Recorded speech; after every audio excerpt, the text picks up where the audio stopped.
Okay, this is John Krysinsky. We will be live on the airwaves on Pittsburgh Sports Live here, and very exciting day for Pittsburgh soccer. Super exciting. The University of Pittsburgh men's soccer program has advanced to the College Cup, and this is worth a celebration if you have any connection to soccer in the city of Pittsburgh, for sure. A 3-0 win against Washington. It wasn't that lopsided. It was a very tight match until the very end, and then two incredible wonder goals. We'll talk about that in a second. But with me today is someone who I think is, shares in this excitement. Will Marshall. Will is now with the Hounds. He's been with the Hounds Academy for a little while, but now is also assisting the Hounds pro team as well. A goalkeeper who himself made his own little run to the national NCAA Division III tournament, Final Four, College Cup, if you will, in Pitt, that was played in Pittsburgh. So, Will, it's really great to have you here. Let's just right off the bat, the emotion, the feeling that you have right now for Pittsburgh soccer and for Pitt men's soccer program advancing this far. Absolutely. First of all, thanks for having me, John. Yeah, I mean, it's crazy. I mean, I've been there through the early years with Jay, and so I was with that coaching staff for 2.5 years, which actually ended up being, I was with them longer than I was the previous one. And when I think back to how recent it was that they took over, it's pretty crazy. And feels from the outside, but for me, having been on the inside, I can't really say I'm that surprised. It wasn't a matter of if, it's a matter of when with this team. And going into the national tournament, we always talked about Pitt, like with the ACC being the ACC, like the ACC tournament is probably more difficult than the first 3 rounds of the national tournament, being an ACC team, because you're just playing against everyone that's always at the top. But then you get into the national tournament and then you play against, the mid majors and stuff. And it's I don't want to say those teams don't deserve to be there, because they absolutely do, but it's not the same caliber of competition that you're seeing within the Atlantic Coast Conference. And so I don't know if this is just me being a Pitt alum, but I haven't been this game today was the first time I was maybe a little bit nervous. Monmouth, I wasn't worried. UCF, I wasn't really worried, but today, that last, say, 20 minutes before they got their second 2 goals. I mean, that was pretty nervy, and they did well to manage the game. Absolutely. I thought, well, first of all, we saw a match with teams with contrasting styles. You have Pitt just real sharp in getting forward, quick in transition, play with a lot of skill. They have a ton of midfielders that, they like to make that extra pass when they do finally get it in there, but they're dangerous on the width. They do have a lot of attacking options. However, Washington, kind of a crafty team. Jay said going into this match, he said it reminded him of like a mid-level premiership team, because they just make life hard for you. That they're dangerous in the air. They like to try set pieces, make melees happen in the box, and that's really what happened. The first half was 0-0. Both teams had a shot on hit the crossbar. Both teams had their chances in doing what the way they like to play. It just felt like once the second half started and Pitt survived an early Washington, some dangerous moments there. I think once they got into their rhythm, I think it just came on a cross, from Lawfulson to Noel, who's been just been lights out this year in terms of anything near the box. Noel finishes. So just what were your thoughts on that kind of tactical match that was going on, and would Pitt eventually kind of break through? Yeah, I mean, so I'm not too familiar with Washington prior to this game. I mean, we never ran into them. I mean, I was always aware that they were they're a top 25 team usually. They've had some runs to the tournament and whatnot, but regarding their style of play, I didn't know what to expect. And I mean, I think Pitt played their game for the first Mhm. half, absolutely. And then, for that period of time in the second half, like they kind of had to, I wouldn't say they abandoned their game plan, but they had to manage the game and, just make sure they didn't concede a goal. And that's what they were doing. And so Washington had a lot of the ball. And, they were just trying to make things happen. Like you said, they're throwing everything at them. And I mean, that's just kind of based on the circumstances. That stuff just happens sometimes, in the Elite Eight. Like you're not, now's not the time to maybe possess a little more than you should, or try to do a little bit more. Now's the time to get to the next round. And Mhm. so that's what they did. And then once they weathered that storm, then we see the 2 insurance goals pop up, and then maybe they start to keep the ball a little bit more, and then they're all right. Just a lot of things going on with goalkeepers today. I mean, well, we'll Mm-hmm. get to that in a second, but my Yeah. my first thing was Nico Campazano of Pitt. He had 10 saves the last game, but it was like they weren't like too many dangerous shots. It was more like Mm-hmm. Pitt was letting Central Florida play, but then they made him pay every time they made a mistake. Yeah, But they here did. today, Nico was very busy in the box. UW is sending a lot of high balls into the box. Again, not too many shots, but just like crosses or free kicks that were just with a lot of guys. And he seemed like he was in complete control, had a lot of poise. What were your thoughts on his performance as a goalkeeper's coach?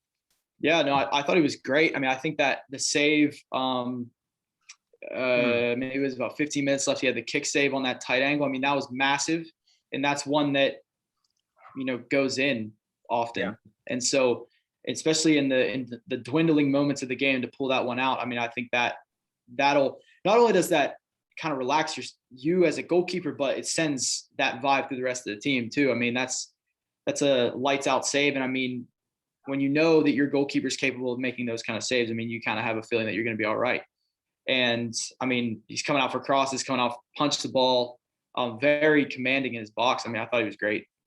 I would love to know the stat, how many times he came out and Oh yeah. made a, punch or grabbed it. And he was terrific. It weren't a lot of saves. I think it was 4 or 5, but Mm-hmm. he was terrific. And it was really a 1-0 match right up It until was. the 88th minute, the 89th minute. So it Mm-hmm. was a nail biter. It really was. So maybe a little poetic that Pitt gets 2 late wonder goals just because they've been so dynamic on the attack this year. So just your thoughts about this team in general, and what they mean for this program and for the city. Um, I mean, it's like I said, it's been so exciting for me, like coming from there and being. I mean, I was thinking about this earlier. Is like there's such a clear cut, like when the new era started, because of where we were before. Like I mean, we weren't impressive, we weren't competitive, and Mhm. now, you see that takeover in 2016, 2017, and just the growth has just been so significant every single year. And um, just putting Pittsburgh on the map for college soccer. I mean, I don't think it's going to fade. I think they're going to, it's going to keep going. I mean, they're just building a legacy there, and it's I'm so it's exciting for me to get to say that I was a part of that. Even though I wasn't there for the national tournament Final Four years, but I mean, I was a part of the first 2.5 years, and that's something that I think Jay did a really great job of when he came in, was making everyone feel like they're a part of the big picture, and even alumni that graduated 10 years ago. He wants everyone that has a connection to Pitt soccer to feel like they're a part of their current success. And for me, that's how I feel. Like, I mean, I'm not sitting here saying like, oh, like that team's. I'm like, I'm going to the Final Four, and I mean, it's just it kind of, it's that camaraderie. It's like I was a part of something bigger than myself, and it's a lot of fun to watch. Obviously, you weren't around Jay during postseason, but you've been a part of an NCAA postseason push. So it's kind of a two-sided question. One is Jay, what's Jay telling this group now, like heading into the College Cup? I mean, it's probably going to be, you've got Indiana and I forget I think Milwaukee, forget who the sixth Seton seed is. Hall. It is Seton Hall, very good team, won the Big Mm-hmm. East. So yeah, I mean, what's Jay telling this team? He just seems so professional, very just focused. I mean, when I interviewed him after the last win, it was, he already knew exactly what he needed to know about Washington based on everything he told me. So he Mhm. just seems very hyper focused. And then just in terms of like the program, the team itself getting this far, in terms of just, fitness and just kind of surviving in all of that, like just what's that like? Well, I mean, I would imagine that it's new for everybody there. I Mhm. mean, I know for the guys that have been there the entire time, like this is the first time for them. And I mean, if there's any transfers in there that have been this far in the national tournament, I'm not aware of. But um, it's like new territory. And so, but that being said, is like they really don't need to do anything different. They just need to keep playing the same game they've been playing the entire time that's got them there. So I would expect that that's the message because they've done the work and now, they're 2 games from being national champions. So, and looking at that from my perspective of being in a Final Four and a national championship. I mean, for me, it was the most exhausting thing I think I've ever done Mhm. from a mental perspective, and I think that's a goalkeeping thing. But um, the setup then was it was very different. Obviously, that was before COVID and stuff. So I mean, it's not like we were sitting in North Carolina for potential of 3 weeks.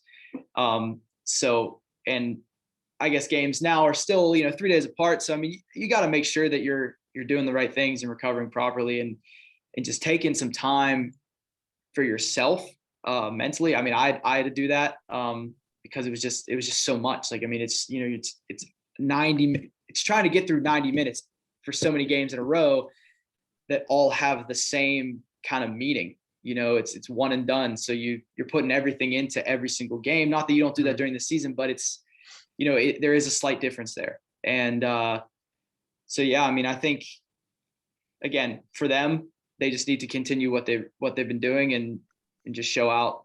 And I mean, there's no ceiling for them. I think they're going to the final. Well, that was basically my next question. Like, obviously matchups are everything. I thought this was going to be one of the tougher matchups, just kind of the way Washington played. But Mhm. I think if somebody else lets them play, I just feel confident and really feel confident with that. They're just gonna, if the game's really open ended, that they can have their way. But I think one thing that has been pretty impressive was their defensive resiliency today. I think in terms of, those 1v1 situations, the 50-50 balls. Um, this is a team that was ranked number 1 in the country in the fall, and we're still giving up a goal here and a goal a game, it seemed like, which for a number 1 team, usually that number's less than a goal a game. But they, Mhm. I feel like in the spring, they kind of fix things defensively, like as a unit. Any thoughts on that? I mean, I think they're like the amount of firepower they have up top helps with that kind of stuff. I mean, you in soccer, I mean, it tends to be low scoring, but I mean, generally, if you can figure out a way to not concede goals, like you're going to win more often than you're going to lose or draw, and that's just kind of like that's just the statistic. And I think today, I mean, they're definitely very resilient. I mean, they had everybody behind the ball when they needed to, Mhm. and I mean, yeah, it's been what they've conceded 1 goal in 3 games now, and they've scored what 13, Yeah. Yeah. right? I 13 mean, now. yeah, I mean 13-1. Yeah. that's crazy being in the national tournament, Mhm. and so other teams got to look. I mean, it's one thing to score 13 goals, but then to only allow 1 goal within 3 rounds of the national tournament it's something to marvel at. And so other teams have to see that and think, well, they score a lot and they don't concede a lot. And so that's what that's their form right now. So, I mean, that's a good place to be. Well, they are in a great place, and they're heading to the College Cup. They have, I guess, 4 days between games now, and Friday Mhm. will be the next round. So we are looking forward to that. Will, I can't thank you enough. It's been great having you on here. As Pitt progresses here, we'll be back. Absolutely. Definitely be in touch with you and kind of get your comments. And I just congratulations to you too as well. We're always pulling for our Pittsburgh soccer guys. It's great to see you with the Hounds and doing a lot of great things. And maybe we'll talk a little bit more about all of that too in the near future. Sure. Awesome. All right. Thanks, John. All right. Thanks. It was great having you. All right.